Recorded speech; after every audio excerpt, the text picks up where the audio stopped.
Out గోయింగ్‌లా వేరే కొత్త సిమ్‌తో మీరు వాడుకోవచ్చు. ఈజీగా ప్రొసీజర్‌గా అయిపోతదండి. దానివల్ల భయపడే అవసరం లేదు. ఇప్పుడు నేను చెప్పేదేంటంటే, నా దగ్గరకొచ్చిన ఎవరైనా కాల్ చేస్తే మాత్రం నేను కంపల్సరీ చేసేదేంటంటే మాత్రం, ఫస్ట్ వాళ్ళ డేట్ ఆఫ్ బర్త్ చూస్తా అండి. ఆ డేట్ ఆఫ్ బర్త్ చూసినాక దాని ప్రకారం వాళ్ళ పేరుని చూస్తా. ఆ పేరుని చాలిన్ సిస్టమ్‌లో ఎలా ఉన్నది, పైథాగరస్ సిస్టమ్‌లో ఎలా ఉన్నదని చూస్తా అండి. అప్పుడు దానికి నేను కరెక్షన్ ఇస్తా. చాలిన్ సిస్టమ్ అండ్ పైథాగరస్ సిస్టమ్ 2 సెక్షన్‌లో నేను కరెక్షన్ చేసిస్తా. అలా చేస్తేనే వాళ్ళకన్నది రిజల్ట్ అన్నది లాంగ్ టైమ్ దాకా మంచి రిజల్ట్ ఉంటదండి.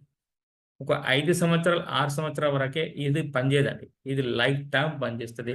ఒకసారి మీరు కరెక్షన్ తీసుకున్నారనుకోండి లైఫ్ టైమ్ పనిచేస్తది. దాని తర్వాత మేము వాళ్ళకి ఒక సిమ్, ఒక ఫోను నంబర్ మేము చూస్తాం.